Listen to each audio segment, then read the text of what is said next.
কাটোয়া, পূর্ব বর্ধমানের কাটোয়ায় পরিত্যক্ত বাড়িতে বিস্ফোরণ, ভয়াবহ বিস্ফোরণ।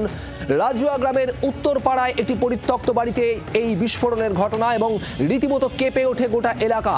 আতঙ্কিত হয়ে পড়েন আশেপাশের মানুষ। বোমা বিস্ফোরণে একজনের মৃত্যু হয়েছে। নিহতের নাম বরকত শেখ। আর এই বরকত শেখের বাড়ি নানুর থানার শিয়ালা গ্রামে বলে জানা যাচ্ছে। মাত্র কয়েক সেকেন্ডের ব্যবধানে দুটি বিস্ফোরণ। ব্যাপক বিস্ফোরণের আওয়াজ। খোকন মণ্ডল নামে এক ব্যক্তিকে আটক করা হয়েছে। স্থানীয় বাসিন্দাদের দাবি, বিস্ফোরণের পর বাড়ি থেকে ৩-৪ জনকে ছুটে পালাতে দেখা যায়। আর একজন জখম অবস্থায় পালানোর চেষ্টা করলে গ্রামবাসীরা তাকে আটক করে। এরপর কাটোয়া থানার পুলিশের হাতে তুলে দেওয়া হয় ওই জখম তুফান চৌধুরীকে। তার চিকিৎসা চলছে এই মুহূর্তে। আমাদের দুই প্রতিনিধি রয়েছেন কাটোয়া থেকে আমাদের সঙ্গে সরাসরি, প্রসেনজিৎ মালাকার এবং সন্দীপ ঘোষ চৌধুরী। আমি সবার আগেই সন্দীপের কাছে যাব, তার আগে আমি প্রসেনজিতের কাছে গিয়ে জানতে চাইবো, প্রসেনজিৎ ঠিক কি ঘটনা ঘটেছে গতকাল রাতে? ব্যাপক বিস্ফোরণ, সেই বিস্ফোরণেই কেঁপে ওঠে গোটা এলাকা।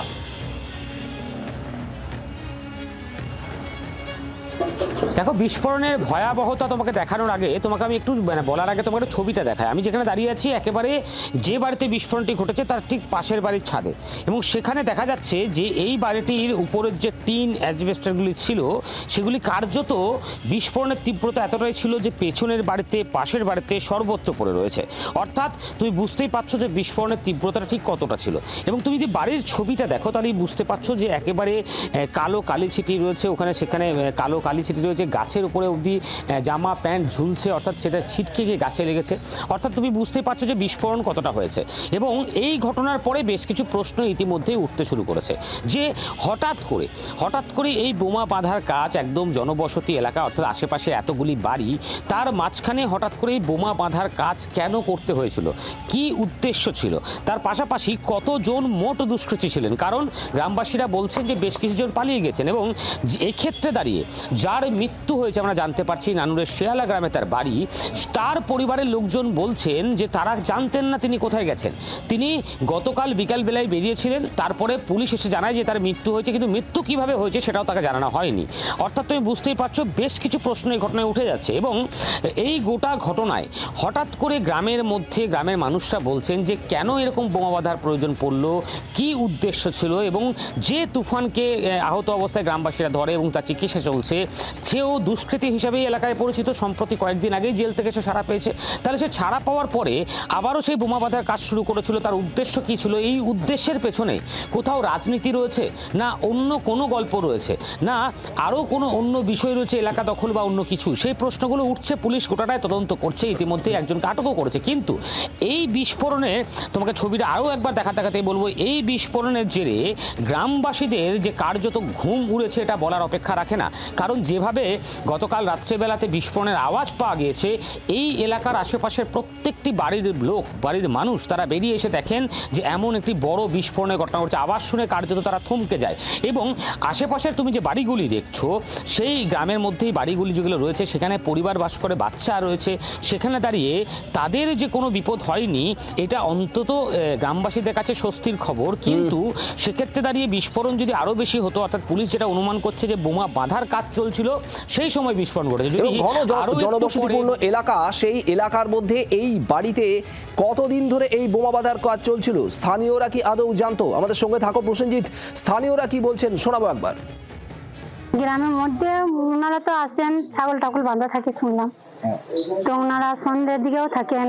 ওই ছাগল টাগল যে কোনো অসুবিধা হলে ওনারা রাত্রিতে যান, ওখানে খেয়ে ওখানে বাড়ি আছে, ওখানে শুতে যান। কি মনে হচ্ছে যে এই যে বিস্ফোরণ হয়েছে, বোমা বাঁধা হচ্ছিল, কি জন্য বোমা বাঁধা হচ্ছে সেটা বলতে পারবো না, কিসের জন্য হচ্ছিল সেটাও বলতে পারবো না। কোনো খারাপ অসৎ কাজ বা এলাকার সেটা ওনারাই বলতে পারবেন। কি বলতে পারবেন? মানে ওনারা কিসের জন্য বোমাটা বাঁধছেন, বোমা পাচার করার জন্য কিনা, গ্রামের শত্রু কিনা, ওনারা ভালো করে বলতে পারবেন, সেটা আমরা বলতে পারবো না। গ্রামে তো এখানে বোমা বাঁধা হচ্ছিল আগে, গ্রামের লোক না আগে বাঁধে নাই, আগে আমাদের এরকম এসব ঘটনা ঘটেই নাই। কেমন ছিল তুফান চৌধুরী, কেমন ছিল, কেমন হিসেবে দেখতে? ছেলে ভালো ছিল, কিন্তু কিছুদিন আগে আবার শুনলাম নাকি যে ব্যাংকে ওর পয়সা, লটারির পয়সা নিয়ে ব্যাগ নিয়ে পালিয়ে যাচ্ছিল, উনি পলাতক ছিল।